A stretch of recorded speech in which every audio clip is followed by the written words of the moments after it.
الرحمن الرحيم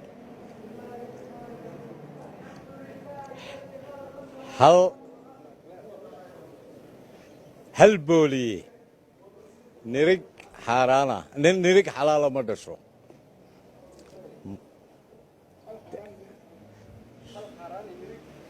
هل بولي واسكبت هل بولي بركات صحيح بسم الله الرحمن الرحيم runtii waxaan dhowr kelmadood odhan doonaa anaan ku sii talax tegaynin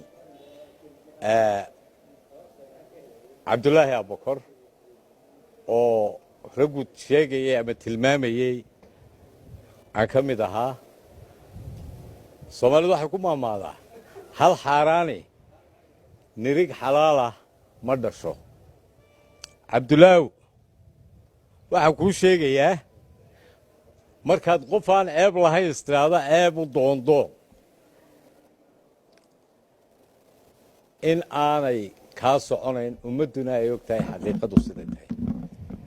anoo sheegi doonaa dhaliilaha aad leedahay waxaan marka hore kuu sheegayaa guddoomiye gobol miisaaniyaddiisu waxay tahay waa la yaqaanaa anigoo ramaax cali haysta ah oo maxamuud cali haystaana adaan dhalan inaan adduunna lahaa xoolana lahaa ilaahayna waa ogiyey aadamihiisuna waa ogiyey xaaraan sidaynu ku kala nahayna dee way cad tahay inaad adigu cid ku tilmaamto haddaad gacanta kula jirtaa 12 mashruuc baad bixisay waddadaa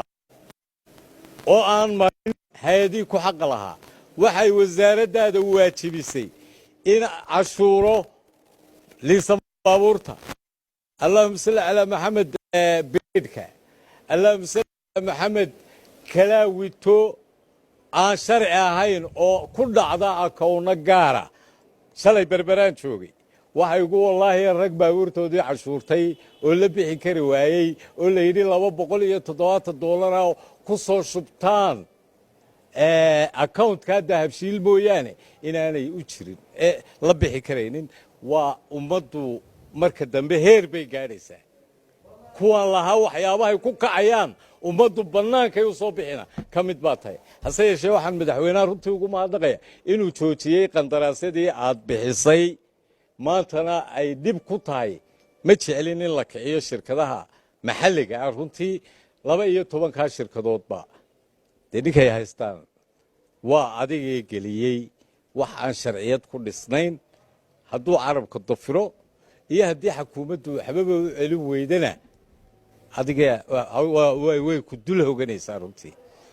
waxaad sharciyaysay oo xaaraana yaanay soo degin baa tidhi baabuur aan lahayn steeri rayd ahayn adoo wax allaala waxaad ku baysgaraysay iyo sharciyad kuu bannaysay iyo baarlaman asixiyey aanu midna jirin halkaa waa kuwii masaakiintu shalay ka barooranayey aad gawaadhidoodii tidhi $500 ha la khasiro maadaama ay albaabka dhinacan ku leeyihiin way wanaagsan tahay dalka in wax la qabto wasaaradda timaado aad wax ku soo kordhiso laakiin aad u martaabay ahayd xeerarka dalku leeyahay inaad ilaaliso waxaan runtii maamaadii ugu horraysay mar labaad oo aanu isilowsiinaynay waxa xaaraana kursigaad ku fadhidaa wuxuu xaaraan ku yahay nin maxkamadu ku dhacday oo la ogaa oo qori qaatay oo tii uu la shaqaynayay waxaanan iminka afkayga soo marinaynin ka sheegay inuu horta xilba ka qabtaa xaaraan bay ahayd xaaraan bay tahay dembigaasina waa waxyaabahaanu madaxweynaha lena madaxweyne sharciyadda dalka ku soo noqo oo ilaali distoorka lagugu dhaariyey ee kitaabka gacanta lagu saaray waxa uu soo qaatay uu yidhi ninka shalay berbere ka hadlayey war waa gurigii ay cabdi cadaawe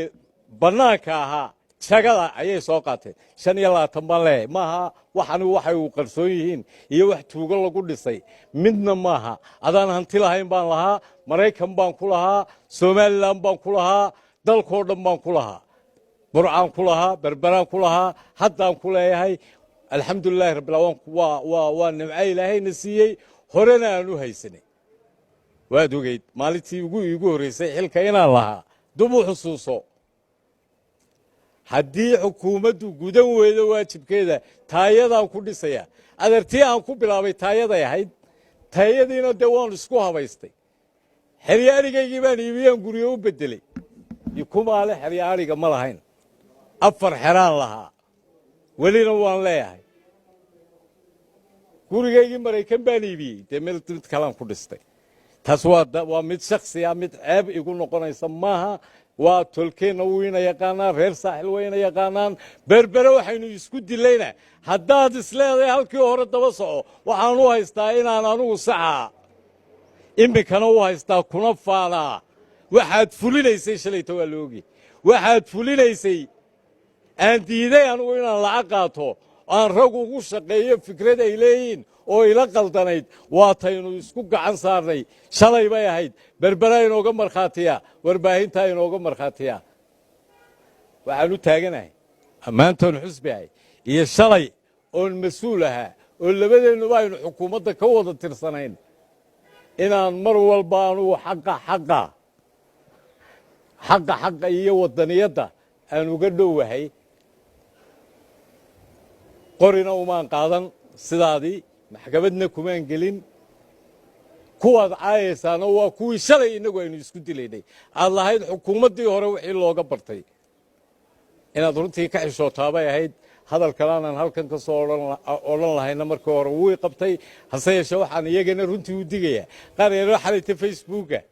ka hadadlayoo laygu yidhi heegaa la yidhaahdaa oo lahaa ninkan maxaa reerahoodii u qabsan waayeen inta ku soo kicisan waan garanayaa war reer ka hadli mayne ummad baynu ka hadlaynaa masiirkeed haddii la yidhaahdo waa igu wallaahi burcaan tegi oo hawd baan uga baxay inta waxa iskuulkii surye qasax waa qabyo oo halkii aanu kaga tegnuu taagan yahay ballihiile saldhiggeedu waa qabye waa waddada dheer ninkii garanaya meesha lagu yidhaahdo lebiguun waa qabyo iskuulkii halkii maalintii aanu joojinay ayuu taagan yahay soo wareeg ceeg iskuulkeedii lacagtiisii una waa la qaatay lamana bilaabinba m c h kiisii wuu taagan yahay cali saahid m c h keedii halkii buu fadhiyaa lama taabanin xagga shishe bariga haddaan u baydho waxaa ka soo qaadanayaa inaa afmadoobe kantaroolka markaa maraysaan waddada dhinaceeda uneega saddexdaa maqsid maalintii burco halkii aan kaga tegey ayay taagnaayeen war dee ummaddu in loo shaqeeyo iyo wax qabatoona isma qariyaan shaqadu halkay taagnay inaad ka sii qaadaan bay ahaydee may ahayn inaad ka cadhootaan oo wax shaqsi caydaan waxaan cay noqonaynin runtii waxaan cay ahayn inaad wax ku caydo maaha taasna waxaan iyagana u jawaabayaa inamada yaryar ee weli naaska hooyadood qoyan yahay hooyadood caanaha leedahay ee aanna garanaynin ee aan dalkan garanayn wax loo soo maray ee aan ogayn dalkan in la wada leeyahay adeer nin walba qorraxdu inay ku beegantahay dayaxu oo xaafaddoodu degtaa wuu jiraa ee tiifi uga ka hadalaya bahalahan waxaan u sheegayaa inay edab yeeshaan waa caana yaqaan caanihii hooyadood baa ku qoyan taariikhdii dalkan iyo dadkan midna ma hayaan